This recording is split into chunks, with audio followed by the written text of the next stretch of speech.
بسم الله الرحمن الرحيم الحمد لله رب العالمين اللهم صل وسلم على سيدنا محمد وعلى آله وصحبه أجمعين. Assalamu alaikum wa rahmatullahi wa barakatuh, brothers and sisters in Islam. Inshallah ta'ala, today in our second lesson in fasting in Islam. Yesterday we talked about the meaning of fasting, the dalil or evidence of fasting, and when was fast commanded to Muslims, and what are the virtues of fasting. Today in our new video, inshallah ta'ala, we will talk about the Islamic legal rules on fasting. Islamic legal rules attached on fasting. As we all know, Islamic legal rules are 5. We have wajib, we have sunnah, we have makruh, we have haram, and we have mubah. Wajib, these are the things that Allah subhanahu wa ta'ala, and when we talk about Allah, we talk on Him here as a lawgiver. Allah subhanahu wa ta'ala as a lawgiver. Wajib are the things Allah subhanahu wa ta'ala required us to do. Allah subhanahu wa ta'ala required us to do on an obligatory basis. Allah subhanahu wa ta'ala required us to do as a must, as a command, no option, an obligatory basis for us to do. So when you do wajib, you get rewards, and when you don't do wajib, you get sins. The second one is sunnah. Sunnah, these are the things, acts or sayings that Allah subhanahu wa ta'ala required us to do, but not on an obligatory basis, like not a must. When we do, we get thawab. When we don't do, there's no any sins or punishments we're going to get. Mubah, these are the things that are allowable, optional for Muslims, either to do or not to do. There's no any harm. Either you do, there's no harm if you don't do. The fourth, which is makruh, these are the things that are disliked in Islam.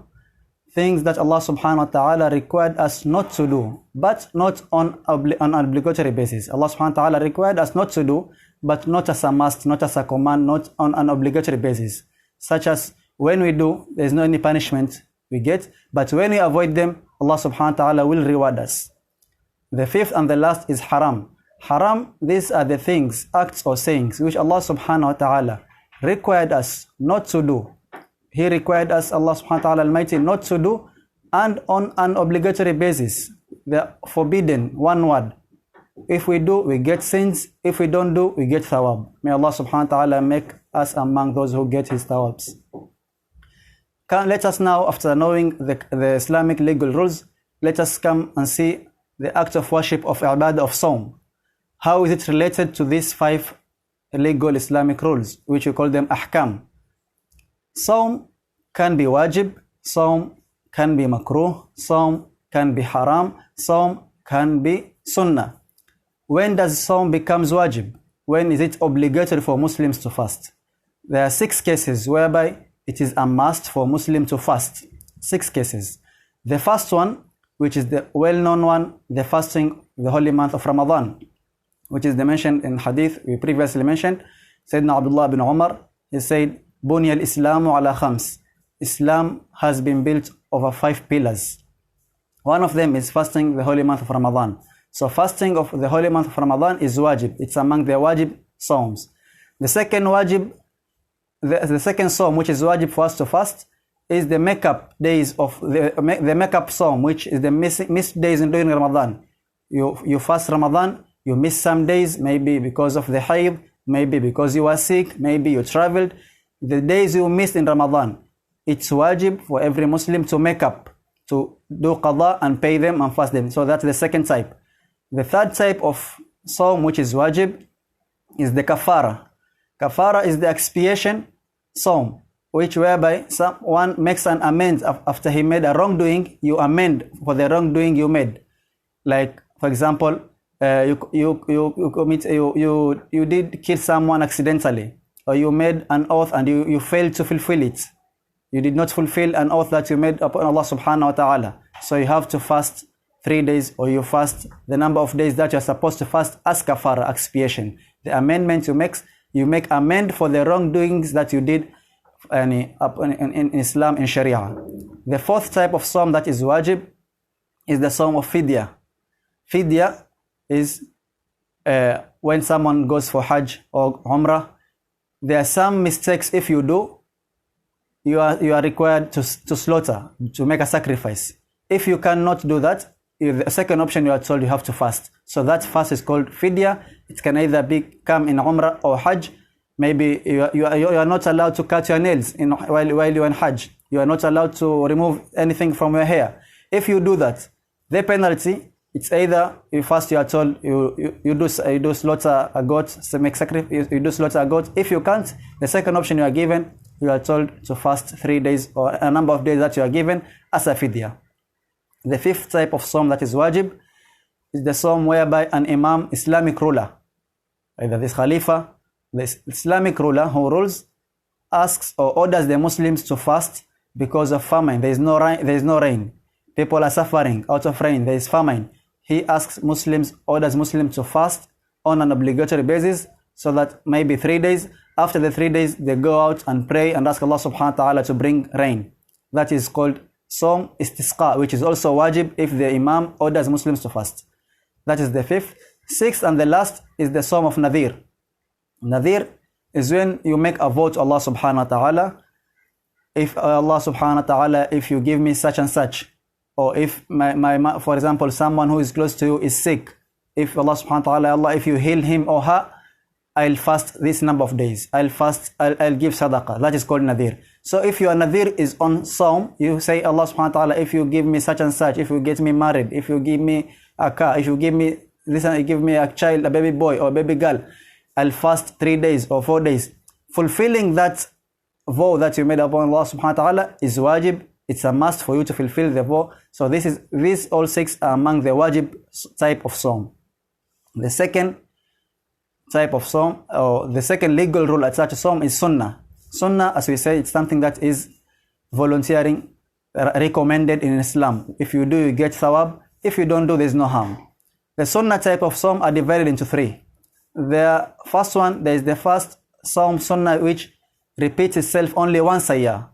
In the whole lunar year, we only have it once in a year. For example, such as Arafah, the 9th day of Dhul Hijjah, or Ashura and Tasu'a, the 9th and the 10th of the holy month of Muharram, or the 6 days of Shawwal.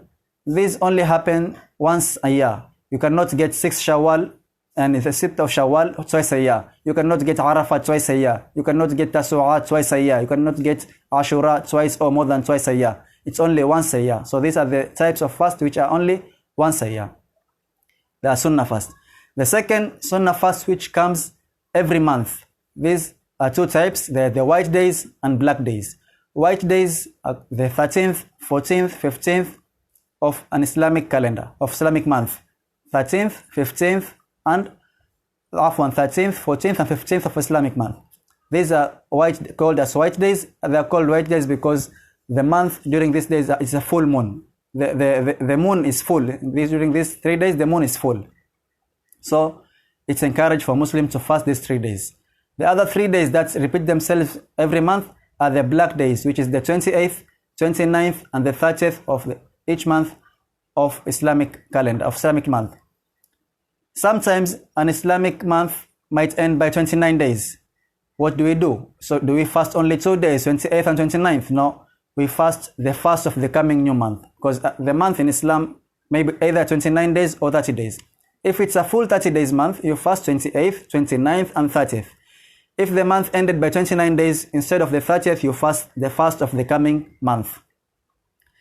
The other type of Sunnah Sawm, which repeats itself every week, week in, week out, is Monday and Thursday. Monday, Rasulullah SAW used to fast. He said, it's the day I was born. And Thursday, Rasulullah SAW used to fast. He says, the day our deeds are raised to Allah subhanahu wa ta'ala, and I will love my deeds to be raised while I'm fasting. So that type of Sawm that repeats itself every month, every week often. The third legal Islamic rule attached to fast is makruh.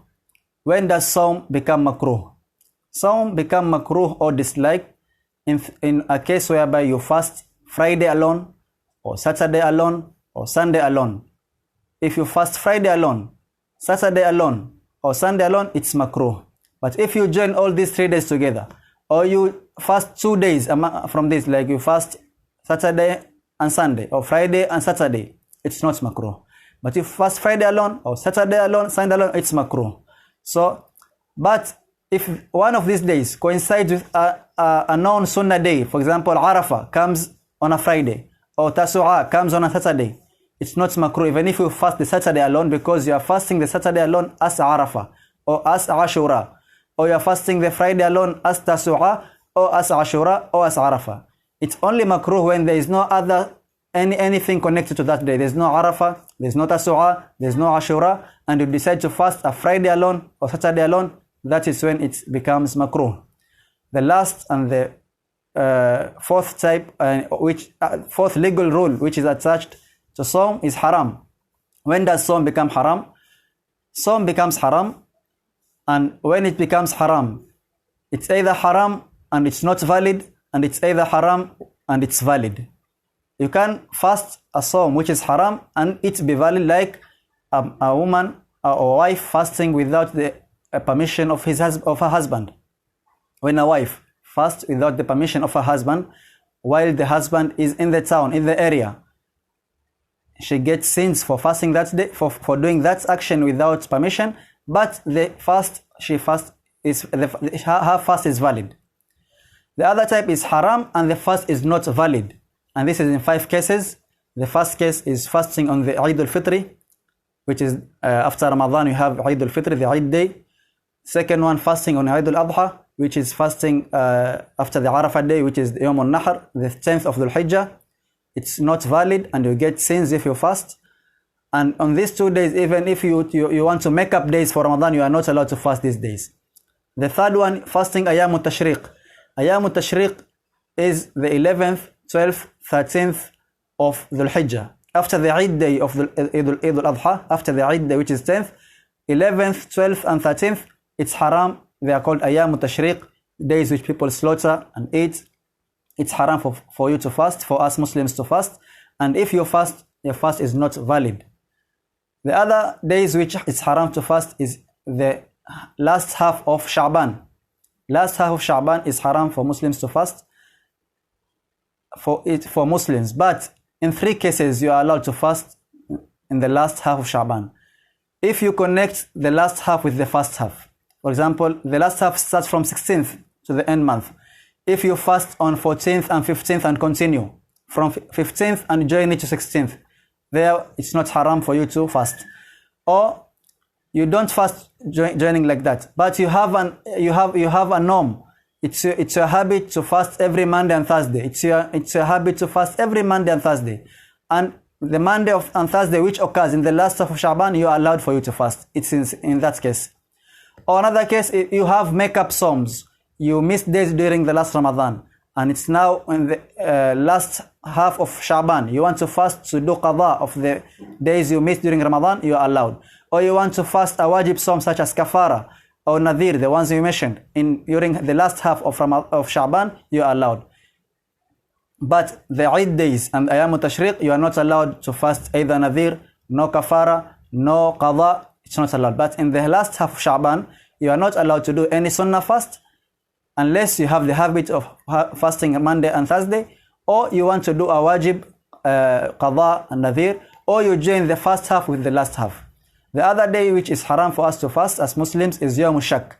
Yawm al-Shak is the last day of Sha'ban, 30th, not 29th, 30th day of Sha'ban, whereby people are talking the moon has been sighted, others saying moon has not been sighted, but there is no witness, no genuine witness that proves the moon has been sighted. Such a day, it's haram for a person to fast, unless you have qada, you have nadir. In such a case, you are allowed to fast, similar as we said in the last half of the month of Sha'ban. May Allah subhanahu wa ta'ala accept our deeds. May Allah subhanahu wa ta'ala accept all this we are doing. May Allah subhanahu wa ta'ala make us min alladhina yastami'una al-qawla wa yattabi'una ahsanah. Wassalamu alaikum wa rahmatullahi wa barakatuh.